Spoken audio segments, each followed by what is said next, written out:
Blessed day, everyone. My name is Brother Kix, and welcome to this week's episode of HUGOT LINES.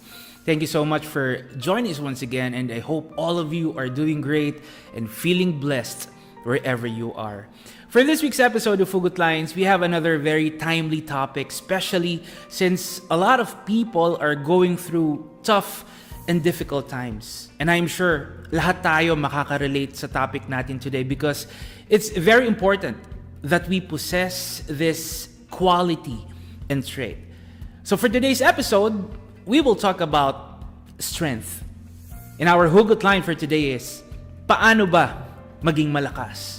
Paano ba maging malakas? Or some people would say, sana all strong. You know, as a kid, I used to read and collect superhero comic books. I remember how thrilled and excited I was every time meron akong bagong comic book from my mom and dad. I was so amazed by all these superhero characters because of their superhuman abilities and sa mga powers nila. May lumilipad, may mabilis tumakbo, may nakatira underwater, and meron ding nagiging invisible. But one of my favorites are characters with superhuman strength. I am always fascinated with the things that they can do because of their superhuman strength. And even until now, I always wish na sana meron din ako nung superhuman strength that they have. Because the truth is, sa buhay natin, having strength or being strong is very much important. Kailangan natin maging malakas at matatag in all areas of life, lalo na when we are faced with problems and difficulties.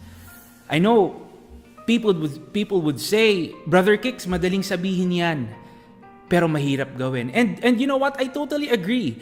Dahil mahirap talaga maging malakas at matatag, especially when you are overwhelmed with problems, with challenges na kailangan mong harapin. Because when you are in that situation, hindi lang problema ang kailangan mong i-handle.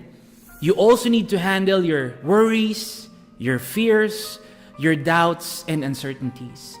And I'm sure a lot of people right now are going through hardships, are going through struggles in their lives. I'm sure many of us are experiencing failures, defeats as we speak.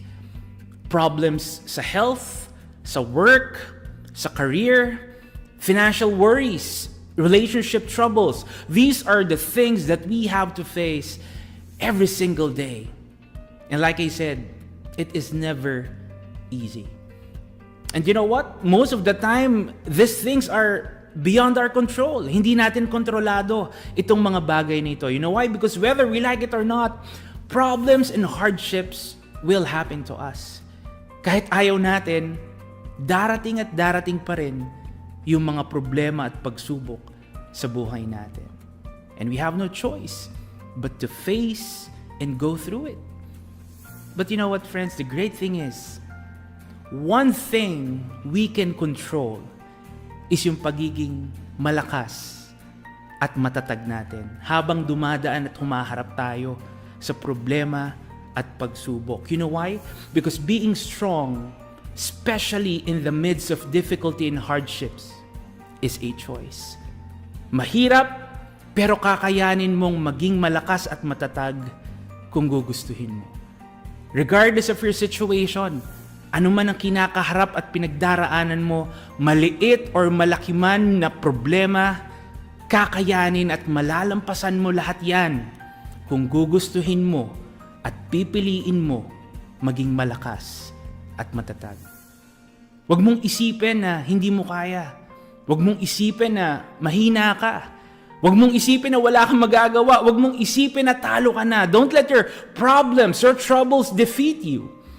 Don't let hardships and difficulties get the best of you. Don't let your situation hinder you and push you down. Because the truth is, gaano man kahirap o kabigat yung mga problema at pagsubok na pinagdaraanan mo, you can always turn things around and make things better. And paano natin gagawin yon? Kailangan natin gustuhin at piliin na maging malakas at matatag. We must choose to remain strong, especially in times of hardships and difficulties. Kailangan mong magtiwala na kaya mo. Kailangan mong maniwala na malakas ka. If you feel down, if you feel defeated and overwhelmed, it's okay. That's normal. You know what? That is part of being human. But you know, friends, never dwell on your defeats. Never dwell on your problems and struggles. Instead, ang gawin mo, always look for more reasons for you to move on and push forward. Huwag mong hayaan na pigilan ka ng problema. Instead, find more reasons that will give you the strength to carry on. Yung pamilya mo, yung mga mahal mo sa buhay, yung mga goals mo, and yung mga aspirations mo. Never allow yourself to accept any reason to just quit. Never take the easy way out. Never give up. Because quitting or giving up are never the solution to your problems. In fact, it will just make things worse. And besides, I strongly believe that problems are meant to be solved. Dumarating ang mga pagsubok at problema sa buhay natin at kailangan natin itong harapin at lutasin. But like we said, magagawa natin ito kung gugustuhin at pipiliin natin na maging malakas at matatag. Lalo na sa oras ng kahinaan at pagsubok. Friends, we need to be strong and remain strong all the time. Hallelujah. Well, that being said, let me share with you Psalm 28, verse 7. Psalm 28, verse 7. It says, Yahweh is my strength and shield. I trust Him with all my heart. He helps me, and my heart is filled with joy, and I give thanks to Him with my song. Hallelujah. The passage is telling us that Yahweh is our strength. The passage is telling us that Yahweh is the true source of our strength. Ang ating Amang Yahweh ang nagbibigay sa atin ng kalakasan. Siya ang ating kalakasan so we can overcome all our endeavors and succeed in life. Friends, without Him, without Yahweh, without His strength, without His help in our lives, hindi natin kakayanin. But you know what? With Yahweh, we can do all things according to His will and purpose for us. And you know what? The great thing is, Yahweh is more than willing to fill us up with His strength. Yahweh wants to strengthen us and help us out. But first, we must find it in our hearts to remain strong in our faith, in our trust, and in our obedience to Yahweh, especially in times of trouble and weakness. And if ever you find yourself struggling and overwhelmed, friends, always remember that you don't have to worry, you don't have to fear and be afraid.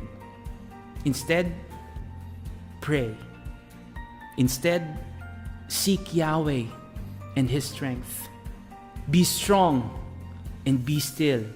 And keep in mind that nothing is greater and more powerful than our Almighty Father Yahweh. Hallelujah. Once again, thank you so much for joining us today. My name is Brother Kix, and see you all once again on the next episode of HUGOT Lines. Always keep safe, and may Yahweh continue to bless us all. Hallelujah.